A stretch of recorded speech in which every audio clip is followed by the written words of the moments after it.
Hello everyone, welcome to video 8 of an unexpected adventure in 2025 that I've embarked on. And for those who may not have watched the last 7 videos and may have hopped onto this, just so you know, I realized I hadn't been introducing myself. I am Tina, I'm 53, and I was just diagnosed 5 weeks ago with breast cancer. And I decided to begin recording these to take whoever it may be along for the journey, whether you yourself have breast cancer or some other cancer, or you are a family or friend of somebody with breast cancer and you're just hopping on here to maybe get a more personal viewpoint or than something from the medical field. So I don't know, it just, as I began recording, it felt like something I should do. I haven't recorded for a week now. I'm moving into a weekly recording schedule now that I'm kind of in the groove of things. And I just wanted to give an update on where I am, mind, body, and spirit for that matter. So last I left you in video 7, I had just had an MRI on Saturday and then I recorded on Monday. So I kind of told you that I was awaiting those results. So I'll be sharing a little bit of that as we go. The week after I recorded last Monday turned busy. I am realizing that I need to let go of everything that I have planned in a given week in order to make space for things that will inevitably pop up. Some of that is the reason that, so when I recorded last time, it was going to be 3 weeks out before the tentative surgery, and now here I sit 2 weeks out from the tentative surgery. And that week prior, my little family and I are scheduled to go away for 3 nights. And the medical community is being very kind, like it kind of blows me away, and understanding and wanting us to go away as a family for that time. And so they are doing everything they can do is to squeeze stuff in. And some of that is tests in order for the results to get back in case they impact the surgery, so that we know everything's done by the time we leave for those 3 nights. And then when we get back on a Friday, I'll have the weekend and Monday, and then surgery will be on Tuesday. So I'm going to give you an idea of kind of where the week went, because these are all things that I didn't know. And I continue not to research, other than I did get myself in a little trouble on one day, but I have not been back on since. And I find as my mind is starting to drift on things, I want to do the little Google and search things up. But I'm really trying hard not to. So again, it's been a busy 7 days. Last I left you as well, I let it out of the circle, and I have to say, as tightly as I kept that circle early on, I'm now completely at ease that it's drifting outward. Everybody's been very respectful. People have been allowing me the space. I totally don't mind if people reach out, but even family members, I must have created those really strong boundaries, because even family members will call reluctantly sometimes after 2 or 3 days just to check in and be like, we didn't want to bother you. So maybe I was a little too harsh there initially, but I'm sticking with it because it protected my energy and the energy of this household. So I have so many rings of fire around this house. It's crazy to protect us. So let's see. So I had some tests that I'm going to share with you, and some decisions to make along the way. So I left you on Monday. I'm sure there was calls on Monday. I'm trying to remember now. It was such a busy week. But on Tuesday, I had decided, and it wasn't an easy decision for me, and I think every person is different, but I decided to have an initial consult on genetics, on genetic counseling, and decide if I wanted to go that route. And the reason that it was hard for me to decide is that I come from an insurance background, and depending on what comes up on this little dandy report, there can be limitations for you, like life insurance, long-term care insurance, disability insurance, and those are all products that I sold in employee benefits back in my younger days, and I was trained on these things and the impact that some of this could have in the future. And so I have to kind of brush all that stuff off and realize that I'm good. I have my stuff set up, and there's bigger fish to fry. And so for me at 53, it's okay, but for every person, it's gonna be a different decision. So once I decided, then I'm good. I let that, any kind of angst about it, go. I had the counseling, it was very helpful. And why I decided to do it is that at my age, do I have any markers that may indicate that I'm more susceptible to cancer coming in other forms even down the road, and it could alter the surgery. So we really want to get my blood draw done ASAP so that the results could get back, so that if we did have to change the surgery that I was going to have and the care that I was going to have, that we would have time to reschedule that and I wouldn't be pushed way out. Okay, so bottom line, that was Tuesday. They immediately got me in 2 hours later. I had the blood draw and I'm awaiting those results. So that was Wednesday. I feel like there were phone calls in there, MRI results. So as I mentioned on the MRI, again, please, ask if anybody out there is having to have an MRI, ask your provider what the machine looks like. I was picturing my arms over my head, and I was gonna be squeezed in, and it's 4 feet long, and so my head would be a foot in, and that's what was giving me heart flutters, and it was such a big opening that it was really no issue. So had I just asked that question, I wouldn't have had that angst leading up to it. I think it still was good that I had the relaxant or whatever you call it, because you can't shift and get ants in your pants because it will mess up the imaging. They'll have to start over. So the imaging itself was fantastic. The news that came in is that they see that I may have a couple little, I'm gonna call them tentacles, very much the medical term for it, on the north side of my mass. And they wanted to get a closer look at that, as well as the imaging showed a couple small, tiny oval, so that's always a better shape, spots on my right, which we thought was clear. And so my surgeon met with the radiologist, and they decided to have me come in for an ultrasound. So being my Wednesday had been open, and just like that, I was in there for almost an hour of ultrasounding both breasts.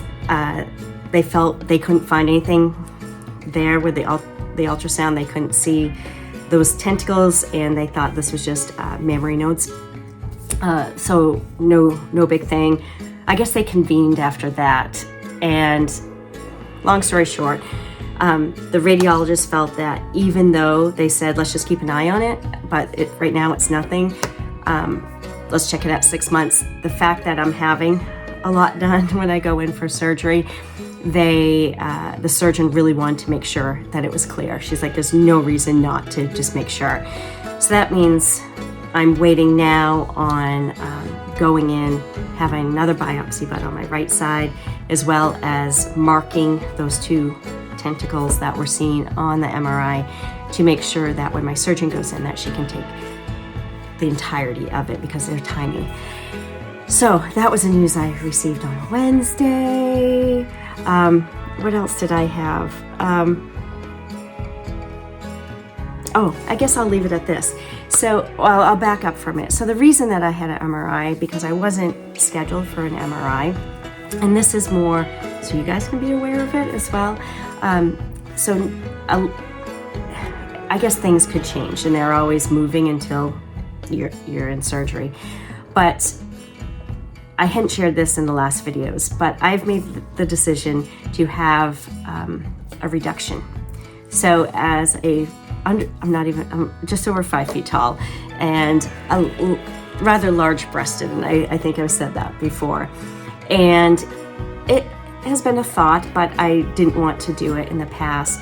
And when we posed this to the breast cancer doctor, who was going to do a lumpectomy on my left side, and then I had the decision, or I could do mastectomy or double mastectomy, depending on what the family cues come back as, right?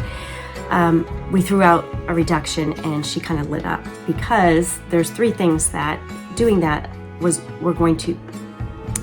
I could benefit from 3 things. I'll just put it that way. And each person needs to research this on their own. I do want to say that. This was what happened for me. 1, the plastics people that were going to do the reduction would require an MRI, which is what I've already had, which already showed something. So check that off the box. It was already worth it, right? The second thing is that when my surgeon goes in to do a lumpectomy, she's going to get what she needs, but she's going to stay tight to the margins of that mass and now these little tentacles. By me having a reduction, she doesn't have to be so precise. She can take a little extra margin there, to, even though she would make sure anyway, it gives a little room for error, I guess. She can take a little bit more. The other piece is that the tissue from both the left and the right all go to pathology after the surgery. So just those 3 things alone made it a much easier decision for me, even though I wasn't on board maybe having a reduction in the past. And then the bonuses, all that I've heard of these new younger breasts that come out of it. So that will just be a bonus. And yeah, so that I had not met with the plastic surgeon until last Friday, and my partner and I went in and met with her. We picked her out. She's awesome. She's wonderful from what we can tell. She mapped things out for us. We discussed it. It's not going to alter things depending on what this biopsy comes back as. She is going to be in the operating room with my breast surgeon, and they're going to do these surgeries in tandem together. So it's day surgery. I'm in there. She'll start prepping the right breast while my doctor's working and taking out the mass on the left, and then she'll reduce and even things out. And then I'll be on my way home after I wake up, which is so crazy. So, let's take a stop for a second. In that, I mentioned, I think in the last video, that I'm just as I have been, right? I might not have caught this for the time being, and because it still is somewhat small. I feel fine. I don't feel any different. And so going to these meetings, these consults and Zoom meetings and getting the phone calls and scheduling things and going in, nothing's been crazy really thus far, but I forget that it's me. I forget that what the end result is in a couple of weeks sometimes, and I kind of have to sit back with that. So that's one thing, that whole what's up here and then what's going on here. And so for me, what have I done for myself to kind of tamp down any angst that may be starting to boil up as the linear time starts kind of squeezing a little bit? Well, after I got back from the consult with the plastic surgeon, I actually had an eye appointment, of course, and then Tom and I headed out to meet up with some friends. The guys went snowmobiling, and we kind of hung out and did some snowshoeing, and it was nice to just step aside for a minute. I have also been continuing the saunas. I am continuing meditation to really try to connect with things. Just getting outside is a big deal. I have not, something threw me off this weekend as far as water intake, and then getting back into busyness, and I can tell. So I need to flush my system and purify, because that makes a difference too, just keeping up with that and the vitamins and my teas and everything.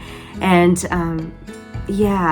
I also may have let down my boundaries a little bit with what I was allowing in. And whether you are on board with this or not, I'm still going to share it. When I did that, it's interesting that more of that came in. I allowed some energy that wasn't great for me and made me really not feel good, and then ended up having more of that come in. And where earlier on I was stopping it and saying, sorry, I'm taking care of myself. I need you to end that story now, or just walk away or do whatever I needed to do. I didn't do that these last few days, and it kind of crept up on me. So I'm back and going to make sure that I protect those things. And even from myself, like, I feel that as a society, we can easily get into not the woe is me, but the listen to this story, or you get wronged somehow, even if it's in traffic, and you want to retell people to release it out, but it just keeps it stirred up and doesn't allow you to just get rid of it and start settling back into where you need to be. And I stirred a little bit on a couple things, and it was a good lesson for me before surgery comes, that I need to be diligent and with other people, but also with myself, and just be protective of that space. It's so important. It was a vast difference of how I was feeling last week, even though I was going through all those appointments and getting phone calls from the surgeons giving me the news that they were giving me. I was chill and I was good, and then this happened over here. So I want to get back to this, and that's my advice to others too, is just so take care of yourself. It's a necessity at this time, and that's really what's happening to this point as I record this. So looking at this week ahead, which I'll record what has gone on when I record next Monday, it should be a chiller week. I am just going to try to get some stuff done before we head out of town the following week. I do have a post-op training coming up, and I do have to go back in for the ultrasound biopsy, seed planting, and what else? Seed planting. Oh, and then a mammogram. And that's all the afternoon of Valentine's Day. So Tom and I were chuckling about that. But we roll with it, and we do the best we can. I find taking one step at a time on this is the only way you can go, and don't let your minds get too far ahead. It's just not worth it, the toll it takes on your body. But I hope this is helpful for any of you, again, that are out there who may be going through a similar thing. If you are, feel free to write in the comments and share with me. I'd love to hear it. None of us expect this, right? This is not that we want it on anybody else, but we always think that we're going to be in the group that doesn't get it. So adjusting our lives to really not having any control for a little bit is an adjustment. So, and I know it's tough on the family because they don't have complete control as well, and they just want the best for us. So if you're here because you have somebody going through it too, I'm sending my love to everybody. I wish everybody the best, and take really, really good care of yourselves. Make sure you're doing your self-care. That's important. Until next week, let's hope it's a chill week and not too many more calls from the surgeon. And I'll be back on next week. I'll see you for video 9.